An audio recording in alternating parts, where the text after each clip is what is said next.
Putting instruction, like all golf instruction, has evolved a lot throughout the years, and for good reason.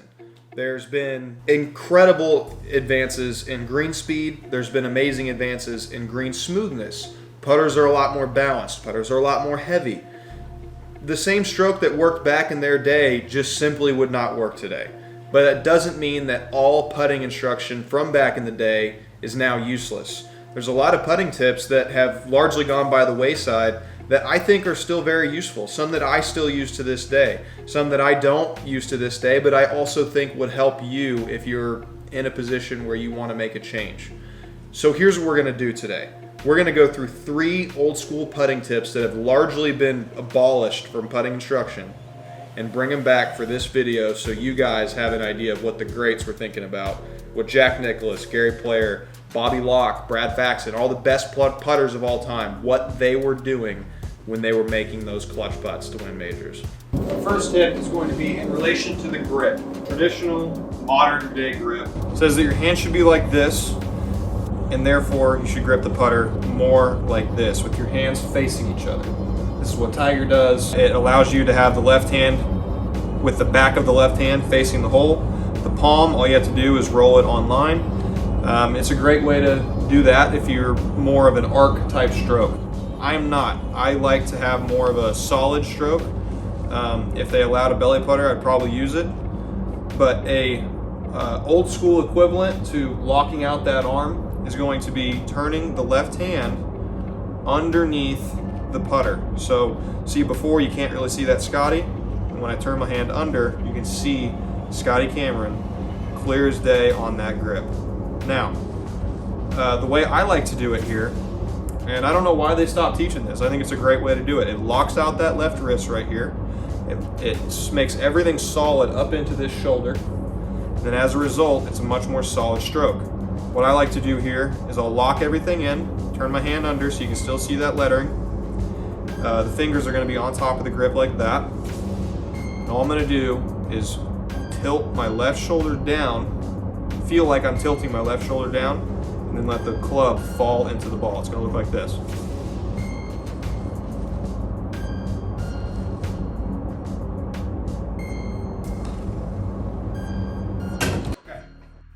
As I was doing research for this video, I found this little clip here. They're talking about a grip change that Tiger made with his putting when Steve Stricker worked for him for a couple minutes. His left-hand grip, he weakened it considerably and turned it around that way, which then helped him to get his hands kind of ahead of the shaft. Said with his open stance, Tiger's hands were back, and he was actually adding some loft. So you can see there the hands leading the club head through the ball.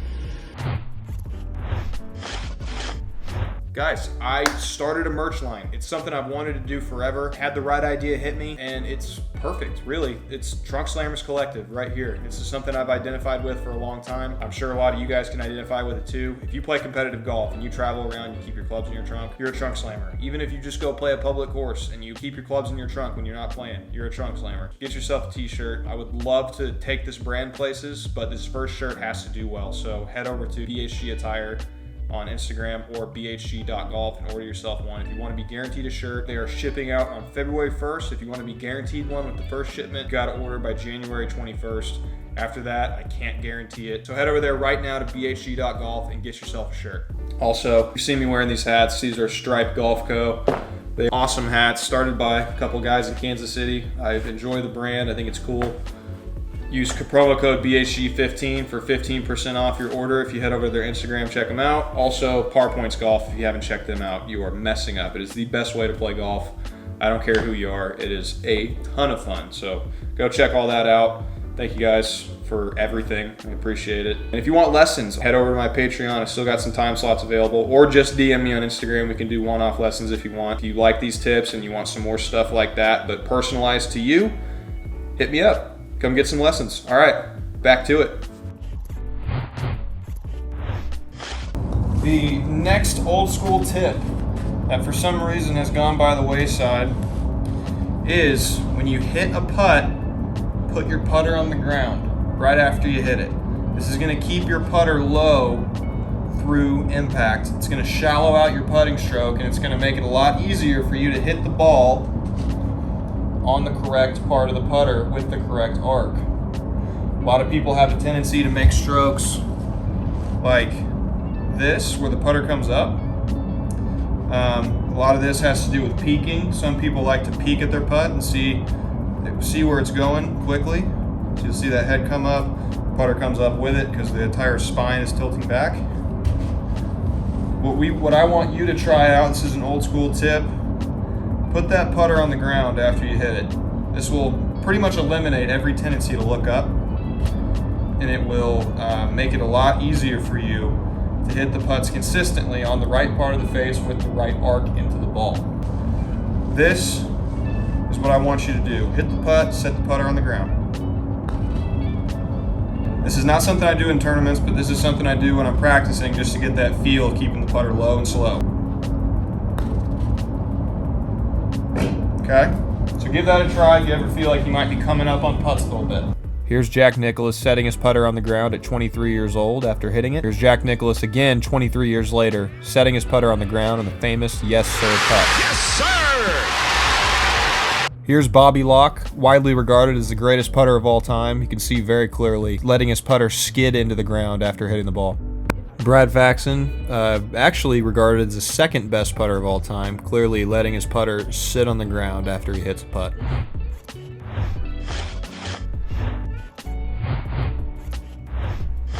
So Dave Stockton used to do this, and I actually found out from a couple of the more mature gentlemen that I play with, this is something that used to be taught pretty commonly back in his day.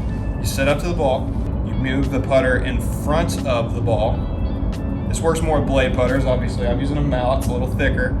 I did not do the best job explaining this putting routine, so I recorded myself doing it, and I'll walk you through it. Take practice swings with just the hand, and then step in, set the right foot without thinking about it, and put the putter in front of the ball. This is the big thing here. This is a lot like shooting pool. You just line it up with the putter in front of the ball, and then move the putter behind the ball, and while you're doing that, you develop your feel. And no practice strokes, just as soon as you put that putter down, you're letting it fly. And by the time you look up, the ball should almost be to the hole.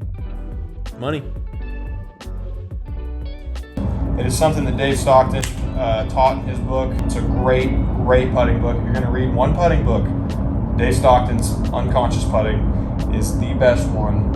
I will entertain no argument. Hope you guys enjoyed that video. If you did, make sure to drop a like on it. It really helps with the algorithm and getting this video out there so other people can see it. And also this channel can grow and we can continue to see more videos like this in the future. Comment what you want to see next. Subscribe if you're new. If you want more advice like this and personalized to you, hit up my Instagram or my Patreon. Links for both of those are in the description.